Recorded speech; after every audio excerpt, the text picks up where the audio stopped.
in your small bowel. So the best thing to do is eat a low-fat diet, really a bound fat diet. Why do we put fat in our food? Make it more tasty. And if we're having a problem with our waist, if we're having a problem with other diseases like diabetes, we don't need any fat at all. When we talk about diabetes, I'll show you a very interesting study. So we would move in this direction, 10% fat, 10% protein, and 80% carbohydrates. What do we use carbohydrates for in the body? What's the purpose of carbohydrates? Energy. What's the purpose of protein? Building and repairing. We don't do that much building and that much repairing every day, but we need a lot of energy. Here's our energy food right there. When I was in London in the late 90s, there was a sign all over the city that said, "Heart disease, the early signs." I hope that's what it says. What do you see in the picture? 3 children. What are they doing? Nothing. What are they eating? You can't see it very well, but all this down here is junk food. Talking on the phone, playing a video game, watching television, doing nothing. Diet, what we put into our bodies, what we do with our bodies. Children are laying the foundation for heart disease that will now show up as early as their 20s. As a matter of fact, during the Vietnam War, which my country was involved in, if a young man was killed, 18, 19, 20 years old, and they autopsied his body, almost every single one had coronary plaques in their coronary arteries, had fat deposits. 20 years old, 18 years old. It shouldn't happen, but it started when they were children by the lifestyles that they lived. Okay.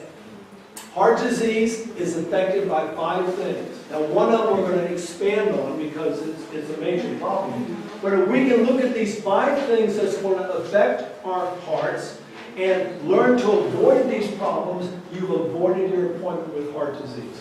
First one is overweight. We should not be overweight. We need to get our weight under control. And there's a number of reasons for this. A lot of interesting studies have been done. People who are 3 to 5 times more likely to have heart disease if they're overweight. 3 to 5 times more likely to have heart attacks, to have heart disease if they're overweight. It's caused by an unhealthy diet. Now I know I've got some fish on there, whatever you think about fish, but these other things, unhealthy diet is going to cause it. There's 2 things that causes overweight: an unhealthy diet and oops, there it goes, and a lack of exercise. Those 2 things alone open up the door to heart disease, obesity, diabetes, cancer, and the list could go on and on. And it's becoming a childhood problem too. Matter of fact, I mentioned Okinawa as some of the oldest people in the world. The children in Okinawa, the fattest children in all of Japan. So they're not going to pass their longevity on to the next generation, the old folks are, because the young people today are becoming increasingly overweight. And it's a pandemic around the world. They find that active people have half the likelihood of getting heart disease as people who are inactive. So we would have a good diet and get plenty of exercise. We miss our appointment with heart disease. I think that's a going to miss. Next factor is tobacco. I can't say one good thing about tobacco. It's a nasty, nasty habit. They find that somebody who smokes a cigarette, for the next 30 minutes, their chances of having a heart attack are greatly increased.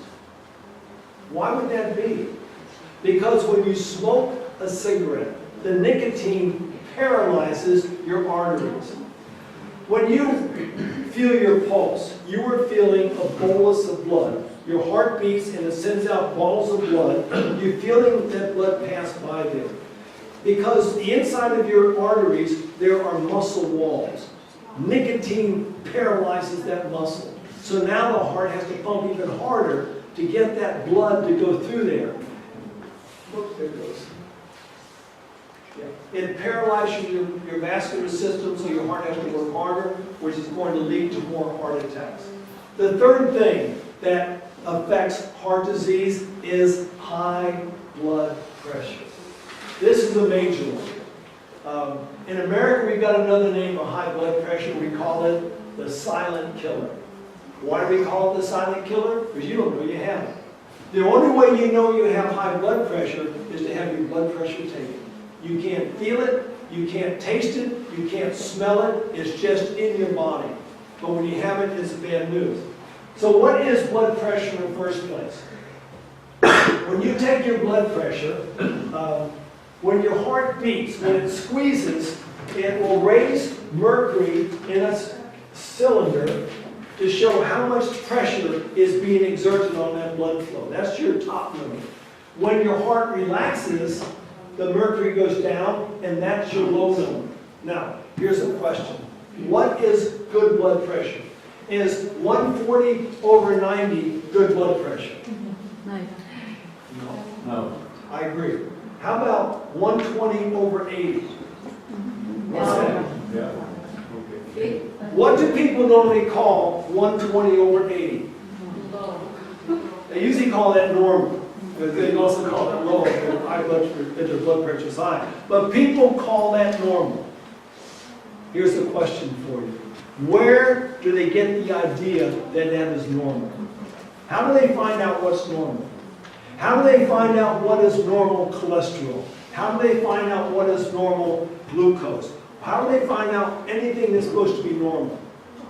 They take a large group of people, they get all of their numbers, they average them and say that's normal. I don't like doing this. What about 90 over 50?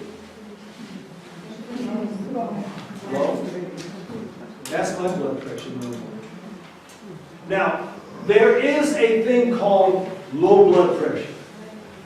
Low blood pressure, you're going to know that you have low blood pressure if when you stand up you get dizzy for a moment. But that passes. But if you can stand up with 90 over 50, that's normal for you. How do you get your blood pressure down to 90 over 50? What regulates these numbers? Why does this one have 140 and this one have 90? It's the condition of the heart, and it's the condition of the vascular system, and it's the number of kilometers your heart is trying to push blood through your body. I try to stay very physically active. I like to run, I like to bike. When my blood pressure goes up to this, I know I'm under stress. Something's going on. My suggestion is you go down as low as you can go. Most of you are not going to get down here, but get down at least 120 over 80 and a little bit lower. Now, there's another thing that we look at, and that is our pulse rate. Our pulse rate. What is our pulse rate? What should it be? What's a good pulse rate? 60. 60, okay. What does it mean? All right, this person is just about 60. 2001, 2002, 2003. That's pretty good. What does that mean for the body when you have a pulse rate of 60? Pumps. Pumping. It means Every something. minute. Okay. How long does it take the heart to beat? It takes about 0.12 seconds, or a fifth of a second. Which means for the rest of the second, it's resting, right? So if let's say your pulse rate is 60 beats per minute. How long in that 1 minute period of time is your heart working? Do the math. 1/5 of 60 is 12. Basically, your heart is working for 12 seconds out of every minute. What's it doing for the rest of the time?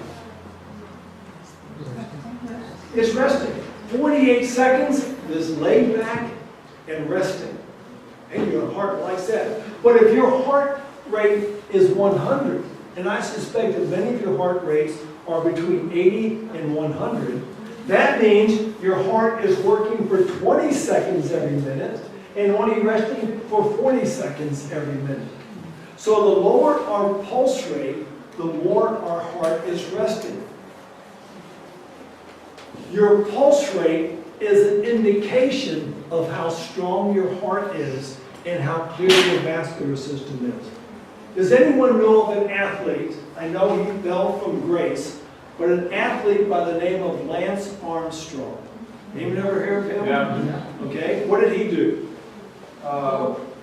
Bicycle. Bicycle, okay? In his prime, you know what his pulse rate was?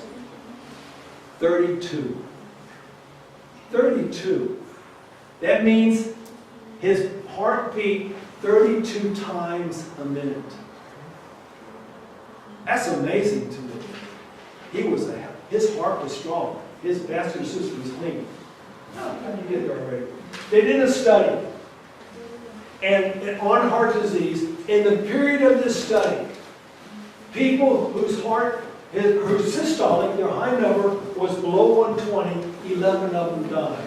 If it was between 120 and 139, 15 died. Between 140 and 159, 22 died. Over 160, 75 of the people died in this study. So it tells me the more we go in this direction, the longer our lifespan is going to be, or the greater our chances are. But what happens if you have high blood pressure? What is the doctor going to do for you? Medication. He's going to give you medications. Now let me ask you another question. Do medications solve high blood pressure? Do they cure high blood pressure? No, they do not. How long do you have to take the blood pressure medication? Forever. What happens if you stop taking the blood pressure medication? Your blood pressure can spike, and it can blow your brain, it can blow your heart. So basically, once you have been diagnosed with high blood pressure, you're on pills until death do you part. But high blood pressure is very easily cured. And I'm going to show you some simple ways of doing this. One cause of high blood pressure is, again, the cholesterol. If you have, just do a little experiment. Make an O with your fingers in your hand. Just make an O and blow in there. Pretty easy, huh? Now make a fist and blow. A little bit tougher. That's what's happening here. This is the fist. And you're trying to blow your blood through a fist. And that's putting a lot of stress upon your heart, which is going to cause your blood pressure to go up. So we got to reduce our cholesterol. How do you reduce our cholesterol? Well, we've got to figure out where does cholesterol come from. Cholesterol foods, non-cholesterol foods. There is no cholesterol in the plant kingdom. As a matter of fact, to have cholesterol, you have to have a liver, because cholesterol is made in the liver. Anything that's in the animal kingdom has a liver, and they produce cholesterol. Very high in cheese, very high in milk, very high. The yolk in an egg, pure cholesterol. And I used to love them eggs. And when you have all this cholesterol in your body, you're going to have plaques, which are going to catch clots. Matter of fact, here's another picture of it. Here's the way it should be, but here's the way many people who are having heart disease problems, their arteries are filled up with cholesterol and they are working their heart to death. What happens if you get a little bit of a blockage in one of your, these are called coronary arteries, the arteries that feed your heart, the muscle that never stops working. From the time you're about 5 weeks old in your mother's womb until the time you die, this muscle only rests those few seconds every minute, depending on your heart rate. But if you get a blockage here, what's going to happen? All the blood that goes down that trunk is going to stop flowing. What's going to happen then? The entire area that artery fed its blood is going to die and become a scar. You can still live now, but there's something else you can do. Let's say you have a coronary blockage. if you have been exercising, your blood produces more blood vessels. And it can, we call this peripheral blood flow. You will start producing more blood flow because your heart is working harder because you're doing more exercise. It puts more blood vessels in the area, so even if you get a blockage, you can feed the heart. Now, if somebody has a heart disease, they want to do a coronary bypass surgery. You know what that is?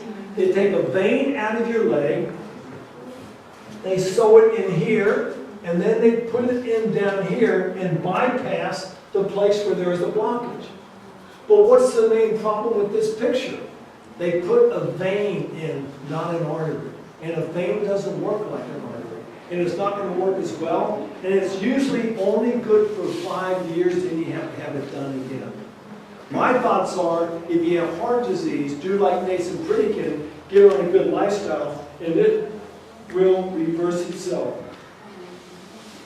Another thing we can do for high blood pressure and heart disease, this is a study done at Harvard University, for every 10 grams of fiber that a person eats, and we should be eating lots of fiber every day, for every 10 grams we eat, we get a 14% reduction in coronary heart disease. Now what's happening if you're eating 20, 30, 40 grams of fiber a day? You're greatly reducing your risk of coronary heart disease, but gets better than that.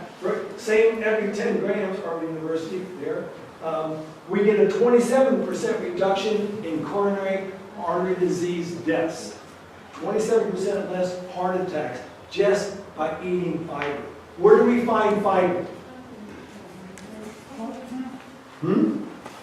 Fruits, vegetables, whole grains. You're not going to find them in refined carbohydrates. You're not going to find them in animal products. We're going to get them in fruits, vegetables, and whole grains. All right? Causes of hypertension, same thing with heart disease, is obesity. People who just have too much weight. For every 1 kilogram of extra weight, the body has to build 3 kilometers of extra blood vessels to carry the blood to that extra body tissue. So if you've got a concern about heart disease, we need to lose our weight. What's the way to lose our weight? Well, there's a list of things we can do. 1, total vegetarian diet, getting more exercise, eating nothing after 3 o'clock in the afternoon. Yeah.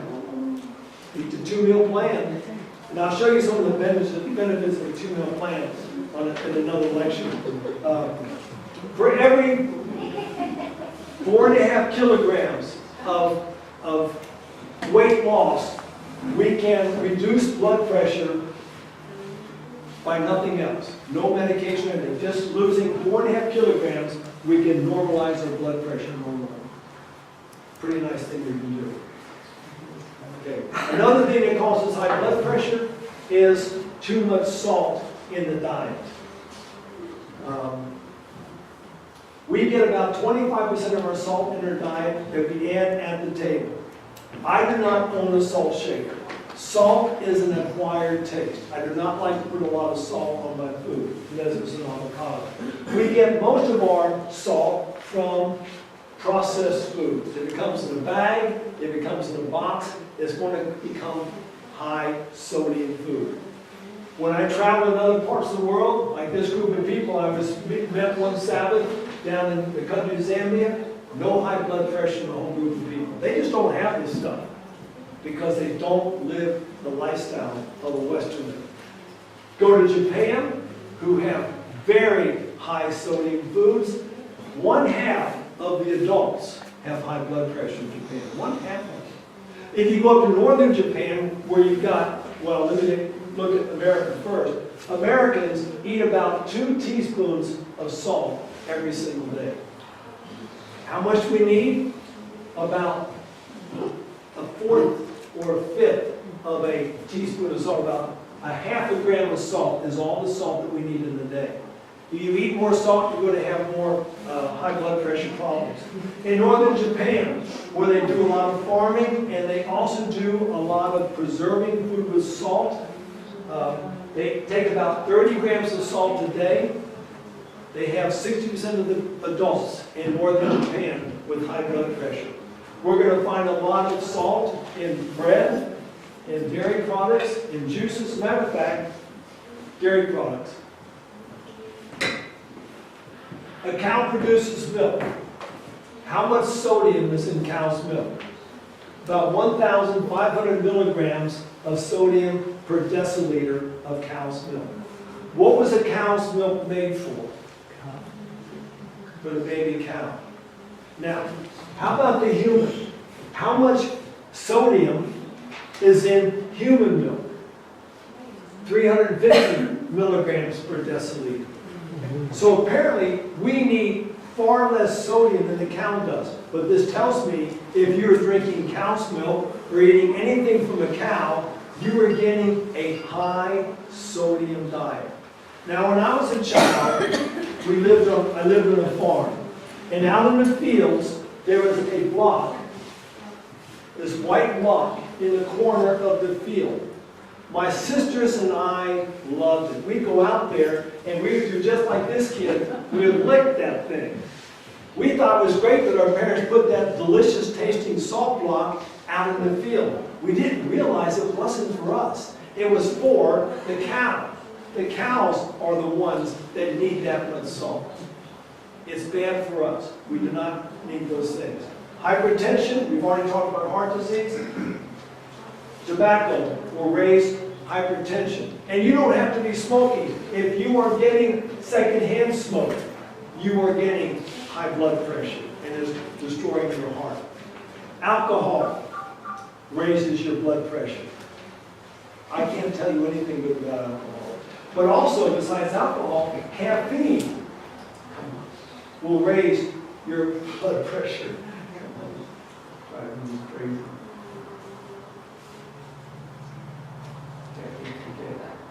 So, drink 1 cup of coffee. It can raise your blood pressure between 5 and 6 millimeters. 1 cup. And that will stay there for upwards of 2 hours.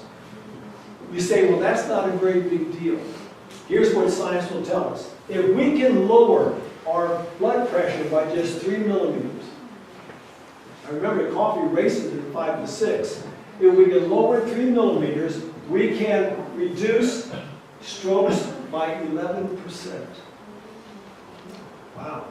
We can reduce heart attacks by 7%.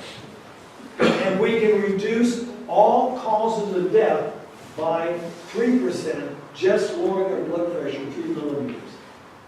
And coffee races at 5 to 6 millimeters. Tells me coffee is not a good thing. We've already talked about cholesterol is going to cause blood pressure. That's not a good thing. When a child is born, their arteries are normally quite clear. Within 25 years, they're already showing some occlusion, some buildup of plaques inside. By the time they reach 50, they're in serious problems. But if at that point, the person will go into a lifestyle change, within 2 years, it's almost all reversed. Within 3 years, they're almost back to when they were a pre-teenager. You can reverse heart disease. We need to move in that direction. Another one for high blood pressure, of course, going back to the sedentary lifestyle, we need to move our bodies if we want to be healthy people. And the last one would be stress. We talked about stress the first night. Stress is in the mind. Let's say you want to lower your blood pressure tomorrow. I can guarantee you a way to lower your blood pressure upwards of 15% with putting nothing in your body. Here it is. First of all, sunshine alone can lower your blood pressure by 8%. Just getting out in the sunshine, it relaxes your blood vessels. It makes your blood less viscous. It allows it to move better, and it strengthens your heart. But if you get the sunshine at the same time as you're doing exercise, you can lower your blood pressure 15%, not 15 millimeters. And that's free with no side effects. On a good sunny day, if you have high blood pressure, take your blood pressure, go out for a walk, get as much sun on your body as you can, get good exercise, come back in and take your blood pressure again. You're going to find it has gone down. Now, we just talked about a few lifestyle factors here. Let's see if they work. They did a study in Finland. 30,000 men and women in Finland, one of your neighboring countries, was convinced to try 3 things. Just 3 things they were asked to do. 1, they were asked to give up tobacco. A lot of smokers in Finland, 30,000 people said, we will try what you're asking us to do. Second thing they asked them to do was to lower their blood pressure. And they showed them how to do this, some natural ways of lowering the blood pressure. Third thing they had to do was reduce the amount of cholesterol they were putting into their bodies. How do they do that? Eating a more plant-based diet. Not a total vegetarian diet, but just reducing, folks, as much as you can. What was the result of those 3 simple things? At the end of the study, for men, this was talking about how many people were dying of heart disease. The results, 55% less men dying of heart disease than 30,000 people. 55%. But for women, it was even better. 70% less death from heart disease by doing those 3 things. What were those 3 things? No smoking, lower your blood pressure, lower your cholesterol. Can you do these things? You can do these things. But it's a choice you got to make. Some people, I don't know how to put this, think that it's too big of a sacrifice to get a better lifestyle and a better diet. It's too big of a sacrifice. So rather than sacrificing their preferences, they sacrifice their lives. People dig their graves with their forks and their spoons. And I hope we're not some of those people. Okay, hey, for once I got done with one whole program. I'm going to give a little break right now because some of you probably need to go. If you want to go, you can. And we're going to stay for just a few minutes longer and answer some more questions at the end of when we take a little break here. I just want to give us a break so that people don't feel embarrassed about walking out during the meeting. So let's take about a 5-minute break, then we'll come back and answer